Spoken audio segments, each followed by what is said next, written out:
Clip number 1225۔ اس clip میں آپ قرآن پاک کی سورہ یاسین کی آیت نمبر 26 سے 27 تک کی تلاوت، ترجمہ اور تفسیر قرآن صراط الجنان سماعت فرمائیں گے۔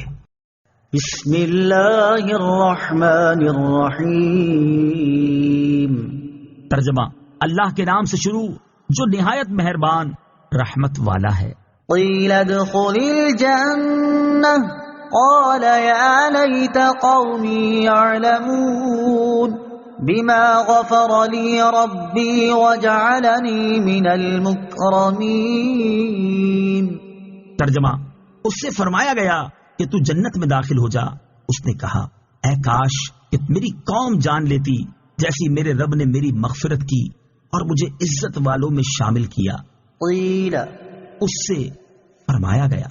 تفسیر صراط الجنان میں ہے اس آیت اور اس کے بعد والی آیت کا خلاصہ یہ ہے کہ جب لوگوں نے اس مخلص مبلغ کو شہید کر دیا تو عزت و اکرام کے طور پر مبلغ سے فرمایا گیا تو جنت میں داخل ہو جا۔ جب وہ جنت میں داخل ہوئے اور وہاں کی نعمتیں دیکھی تو انہوں نے یہ تمنا کی کہ ان کی قوم کو معلوم ہو جائے کہ اللہ تعالیٰ نے مجھے بخش دیا ہے اور میری بہت عزت افزائی فرمائی ہے۔ دشمنوں پر رحم کرنا اور ان کی خیر خواہی کرنا بزرگان دین کا طریقہ ہے۔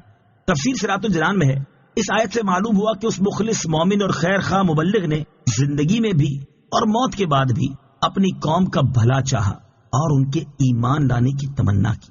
یہ بھی معلوم ہوا کہ اللہ تعالیٰ کے اولیاء کا طریقہ یہ ہے کہ وہ غصہ پی جاتے ہیں اور اپنے دشمنوں پر بھی رحم فرماتے ہیں۔ اور یہ بھی معلوم ہوا کہ مومن اور خصوصاً مبلغ کی شان کے لائق یہ ہے کہ وہ لوگوں کی دشمنی اور مخالفت کی طرف توجہ نہ کرے بلکہ ہر حال میں ان کا خیر خواہ رہے اور ان کی اصلاح کی دعا کرتا رہے۔ اسی مناسبت سے یہاں دشمنوں پر رحم اور ان کی خیر خواہی کرنے سے متعلق تاجدار رسالت صلی اللہ تعالی علیہ وآلہ وسلم کی سیرت سے 3 واقعات سماعت کیجیے۔ نمبر 1، ایک مرتبہ ام المومنین حضرت عائشہ رضی اللہ تعالی عنہا نے حضور اقدس صلی اللہ تعالی علیہ وآلہ وسلم سے دریافت کیا یا رسول اللہ صلی اللہ تعالی علیہ وآلہ وسلم، کیا جنگ احد کے دن سے بھی زیادہ سخت کوئی دن آپ پر گزرا ہے؟ ارشاد فرمایا ہاں اے عائشہ رضی اللہ تعالی عنہا، وہ دن میرے لیے جنگ احد کے دن سے بھی زیادہ سخت تھا جب میں نے طائف میں وہاں کے ایک سردار ابن عبد یالیل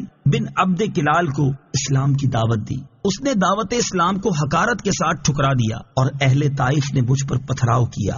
میں اس رنج و غم میں سر جھکائے چلتا رہا یہاں تک کہ مقام کرن الثعالب میں پہنچ کر میرے ہوش و حواس بجا ہوئے۔ وہاں پہنچ کر جب میں نے سر اٹھایا تو کیا دیکھتا ہوں کہ ایک بدلی مجھ پر سایہ کیے ہوئے ہے۔ اس بادل میں سے حضرت جبرائیل علیہ الصلوۃ والسلام نے مجھے آواز دی اور کہا اللہ تعالیٰ نے آپ کی قوم کا قول اور ان کا جواب سن لیا اور اب آپ کی خدمت میں پہاڑوں کا فرشتہ حاضر ہے تاکہ وہ آپ کے حکم کی تعمیل کرے۔ حضور اکرم صلی اللہ تعالی علیہ وآلہ وسلم کا بیان ہے کہ پہاڑوں کا فرشتہ مجھے سلام کر کے عرض کرنے لگا یا رسول اللہ صلی اللہ تعالی علیہ وآلہ وسلم، اللہ تعالیٰ نے آپ کی قوم کا قول اور انہوں نے آپ کو جو جواب دیا ہے وہ سب کچھ سن لیا ہے اور مجھ کو آپ کی خدمت میں بھیجا ہے تاکہ آپ مجھے جو چاہیں حکم دیں اور میں آپ کا حکم بجا لاؤں۔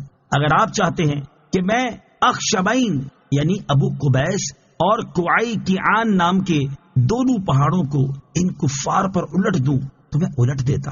یہ سن کر حضور رحمت عالم صلی اللہ تعالی علیہ وآلہ وسلم نے جواب دیا نہیں، بلکہ میں امید کرتا ہوں کہ اللہ تعالیٰ ان کی نسلوں سے اپنے ایسے بندوں کو پیدا فرمائے گا جو صرف اللہ تعالیٰ کی ہی عبادت کریں گے اور شرک نہیں کریں گے۔ نمبر 2، حضرت سہل بن سعد رضی اللہ تعالیٰ عنہ فرماتے ہیں جس وقت نبی کریم صلی اللہ تعالی علیہ وآلہ وسلم کے مقدس دانت شہید ہوئے، آپ کا چہرہ مبارک زخمی ہوا اور خود آپ کے سر مبارک پر ٹوٹ گیا۔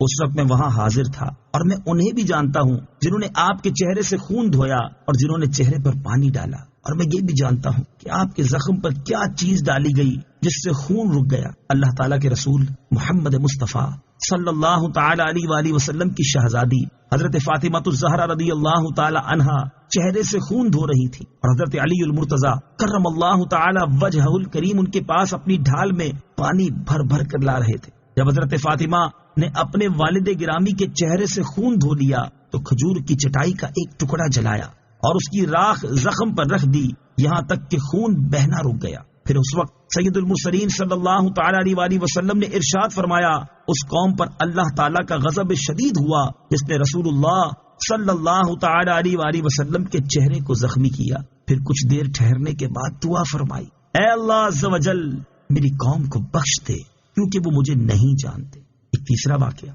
حضرت جابر رضی اللہ تعالیٰ عنہ فرماتے ہیں غزوہ طائف کے دوران کچھ لوگوں نے عرض کی، یا رسول اللہ صلی اللہ تعالی علیہ وآلہ وسلم، ثقیف کے تیروں نے ہمیں جلا ڈالا ہے، آپ ان کے خلاف دعا فرما دیں۔ تو رسول کریم صلی اللہ تعالی علیہ وآلہ وسلم نے ان کے خلاف دعا کرنے کے بجائے ان کے حق میں یہ دعا فرمائی، اے اللہ عز و جل ثقیف کو ہدایت دے دے۔